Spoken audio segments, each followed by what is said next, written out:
Change the world, start off by making your bed. If you make your bed every morning, you will have accomplished the first task of the day. It will give you a small sense of pride, and it will encourage you to do another task, and another, and another. And by the end of the day, that one task completed will have turned into many tasks completed. Making your bed will also reinforce the fact that the little things in life matter. If you can't do the little things right, you'll never be able to do the big things right. And if by chance you have a miserable day, you will come home to a bed that is made. That you made. And a made bed gives you encouragement that tomorrow will be better. To pass SEAL training, there are a series of long swims that must be completed. One is the night swim. Before the swim, the instructors joyfully brief the students on all the species of sharks that inhabit the waters off San Clemente. They assure you, however, that no student has ever been eaten by a shark, at least not that they can remember. But you are also taught that if a shark begins to circle your position, stand your ground. Do not swim away.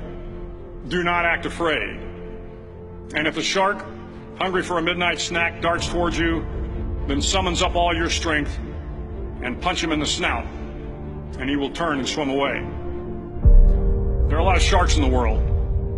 If you hope to complete the swim, you will have to deal with them. So if you want to change the world, don't back down from the sharks. Over a few weeks of difficult training, my SEAL class, which started with 150 men, was down to just 42. There were now 6 boat crews of 7 men each. I was in the boat with the tall guys, but the best boat crew we had was made up of the little guys, the Munchkin crew, we called them. No one was over 5'5". The Munchkin boat crew had 1 American Indian, 1 African American, 1 Polish American, 1 Greek American, 1 Italian American, and 2 tough kids from the Midwest. They out-paddled, outran, and outswam all the other boat crews. The big men in the other boat crews would always make good-natured fun of the tiny little flippers the Munchkins put on their tiny little feet prior to every swim. But somehow these little guys from every corner of the nation and the world always had the last laugh, swimming faster than everyone and reaching the shore long before the rest of us. SEAL training was a great equalizer. Nothing mattered but your will to succeed, not your color, not your ethnic background, not your education, not your social status. If you want to change the world, measure a person by the size of their heart, not by the size of their flippers. The 9th week of training is referred to as Hell Week. It is 6 days of no sleep, constant physical and mental harassment, and 1 special day at the Mud Flats.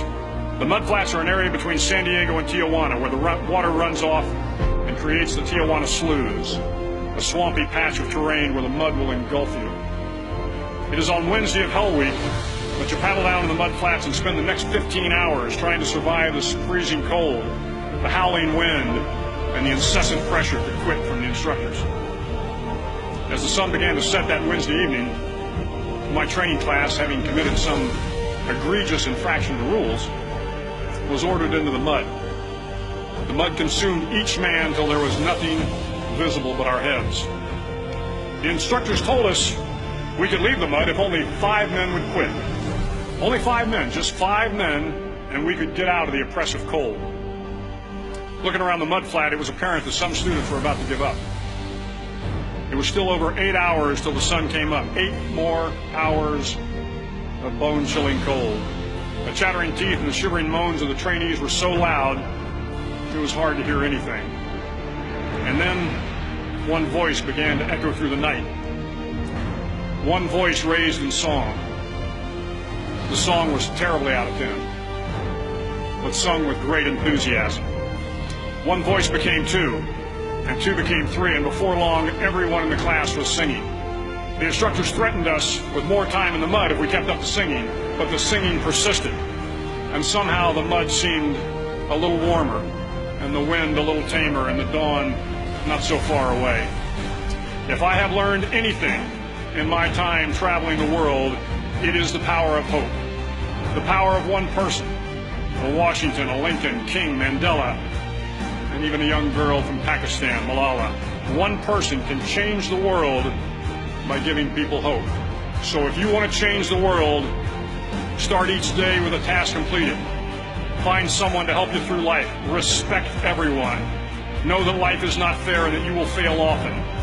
But if you take some risks, step up when the times are the toughest, face down the bullies, lift up the downtrodden, and never ever give up. If you do these things, the next generation and the generations that follow will live in a world far better than the one we have today. And what started here will indeed have changed the world for the better.